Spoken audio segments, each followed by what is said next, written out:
Halimbawa, ano yung mga bagay na hindi na dapat makita sa'yo, na dapat lumipas na yung mga bagay na yon.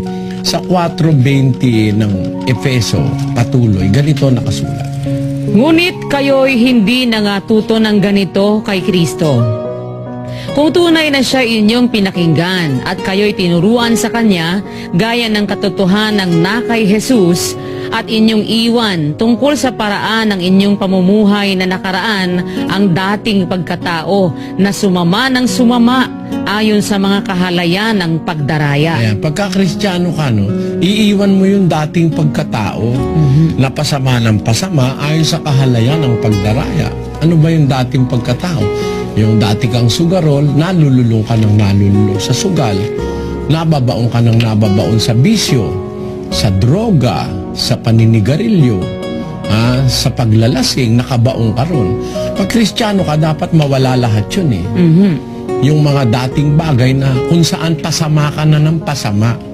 You are getting worse and worse.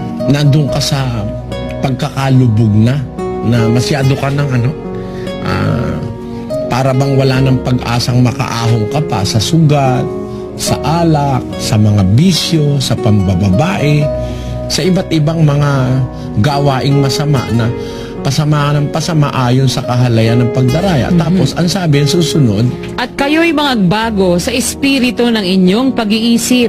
yung espiritu ng pag-iisip mo dapat mabago na. Magkaroon ka na ng bagong pananaw sa buhay.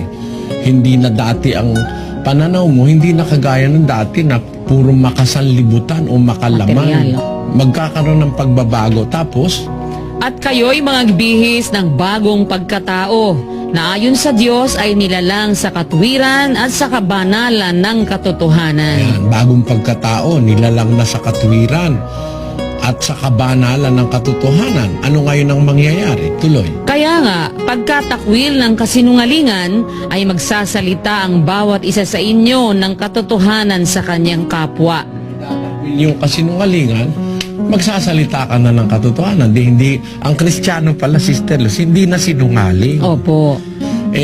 Sa Kristiyano, pagkatakwil ng kasinungalingan, magsasalita ang bawat isa sa inyo ng katotohanan sa kanyang kapwa. Tapos yung 26, kayo mga galit ang wika. At huwag kayong magkasala. Huwag lumubog ang araw sa inyong galit. Nibigyang daan man ang dyablo. Pwede kang magalit pero hindi ka na magkakasala, hindi ka papatay, hindi ka mananakit. O, di ba? Sabi, huwag lumubog ang araw sa inyong galit o bigyan nyo man ng daan ng dyablo. So ang Kristiyano, hindi na siya parokyano ng demonyo. Opo.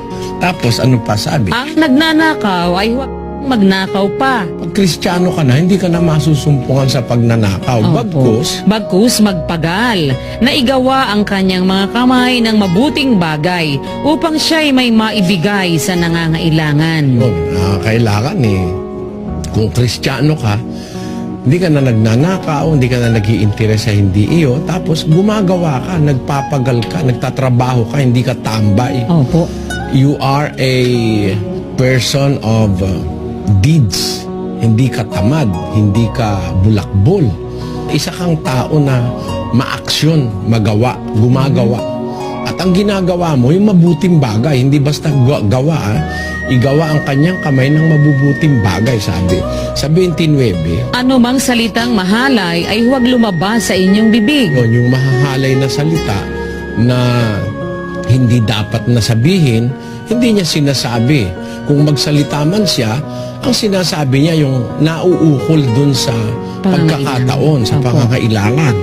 Kundi ang mabuting ikatitibay ayon sa pangangailangan upang makinabang ng biyaya ang nagsisipakinig. Yun ang hindi basta't nagsasalita. Kung magsalita siya, may batayan siya, may karunungan ang kanyang sinasabi. Tapos, At huwag ninyong pighatiin ang Espiritu Santo ng Diyos, na sa Kanya kayo'y tinatakan hanggang sa kaarawan ng sa pagkatubos. makapid, ang isang Kristiyano may respeto sa Espiritu Santo. Opo. Hindi niya pinipighati o pinagdaramdam ang Espiritu Santo. Paano ba nagdaramdam ang Espiritu Santo, kapatid na Luz? Tuloy natin. Ang lahat ng kapaitan at kagalitan at Ayun. pagkakaalit. Ayan pala yung mga bagay na nakakapagpighati sa Espiritu Santo. Yung kapaitan, kagalitan, pagkakaalit, kadaldalan, panglilibak, Mga nawa sa inyo pati lahat ng masamang akala. Sa 32, At magmagandang loob kayo sa isa't isa, mga mahabagin, na mangagpatawaran kayo sa isa't isa, gaya naman ng pagpapatawad sa inyo ng Diyos kay Kristo. ayan. Tapos, Kayo nga'y magsitulad sa Diyos na gaya ng mga anak na minamahal. ayun, aalisin mo lahat yung masasama eh. Yun ang Kristiyano. Ganyan po, mga fundamentals of being a Christian.